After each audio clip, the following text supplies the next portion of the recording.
بسم اللہ الرحمن الرحیم، السلام علیکم ناظرین، اس وقت موجود ہے یہاں پر سپریم کورٹ میں، اور اب تک سماعت ہو رہی تھی یہاں پر، اور بہت کچھ ہمیں دیکھا۔ کل سے سماعت یہاں پر ہو رہی ہے،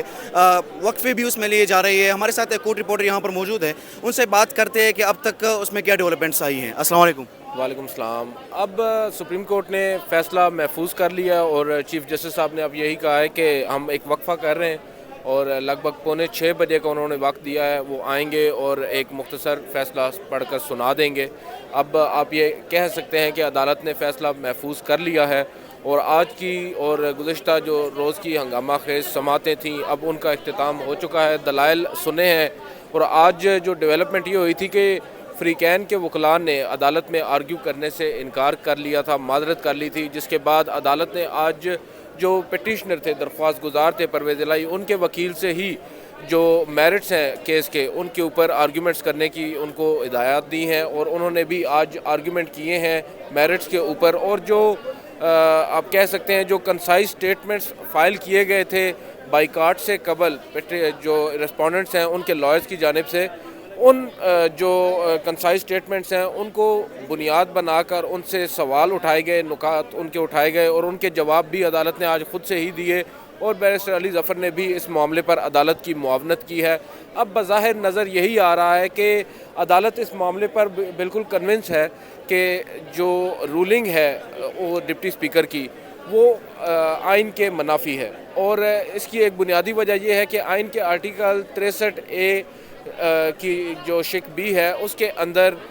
باضابطہ طور پر لکھا گیا ہے کہ جو پارلیمانی پارٹی ہے وہی اپنے اراکین اسمبلی کو ہدایات جاری کرے گی کہ انہوں نے ووٹ کس کو دینا ہے، اور دوسری جانب جو سپریم کورٹ کا آرڈر ہے اس کے اندر جس کو جواز بنا کر آج جو ریسپونڈنٹس ہیں وہ احتجاج کر رہے ہیں، اس آرڈر کے اندر بھی باضابطہ طور پر یہ لکھا گیا ہے کہ صرف اور صرف جو پارلیمانی پارٹی ہے اس کی ڈائریکشنز ہی پر عمل درآمد ہو سکتا ہے، وہی جو ہیں وہ ڈائریکشنز دے سکتے ہیں مختلف جو ان کے اراکین اسمبلی ہیں۔ تو اس سے صاف نظر آ رہا ہے کہ آج ایک مرتبہ پھر سپریم کورٹ آف پاکستان سے پی ٹی آئی کے لیے خوشخبری آ سکتی ہے۔ عدیل بھائی یہ بتائیے کہ آپ کیا دیکھتے ہیں اس فیصلے کے سیاسی ہلچل میں اضافہ ہوگا، کیا اثرات ہوں گے سیاسی؟ جی، اس فیصلے کے آنے سے پہلے ہی سیاسی ہلچل جو ہے وہ کافی زیادہ ہو چکی ہے، اور کیونکہ آپ کے سامنے ایک بہت بڑے جو فریق ہیں اس مقدمے میں، جو ریسپونڈنٹس ہیں، مختلف سیاسی جماعتیں، اتحادی جماعتیں، پنجاب کی جو موجودہ حکومت ہے، ان لوگوں نے بائیکاٹ کیا ہے، اور یہ پریسیڈنٹڈ نہیں ہے، پہلے اس طرح کبھی نہیں ہوا۔ Chief justice of Pakistan bench کو ہیڈ کر رہے ہیں، اور جو حکومت وقت ہے وہ اس میں آ کر اپنا بائیکاٹ اس پروسیڈنگ سے کر دیتی ہے۔ اس پر اب بظاہر یہی نظر آ رہا ہے کہ اب آگے ایک اور نیا طوفان بھی آئے گا۔ یہ جو فل کورٹ کا مطالبہ کر رہے ہیں، تو اگر یہ فل کورٹ بن جائے تو کیا یہ فیصلہ ان کے حق میں آ سکتا ہے، پی ڈی ایم کے حق میں؟ نہیں، اب تو فل کورٹ نہیں بنے گا۔ اب عدالت نے واضح کر دیا ہے گزشتہ سماعت پر کہ عدالت نے کہا تھا کہ ہم فل کورٹ بنانے کا جو مطالبہ ہے اس کو مسترد کرتے ہیں۔ عدالت نے اب اپنا فیصلہ محفوظ کر لیا میرٹس پر۔ اب عدالت یہ طے کرے گی کہ آیا جو ڈپٹی اسپیکر کی رولنگ تھی وہ ٹھیک تھی یا غلط تھی۔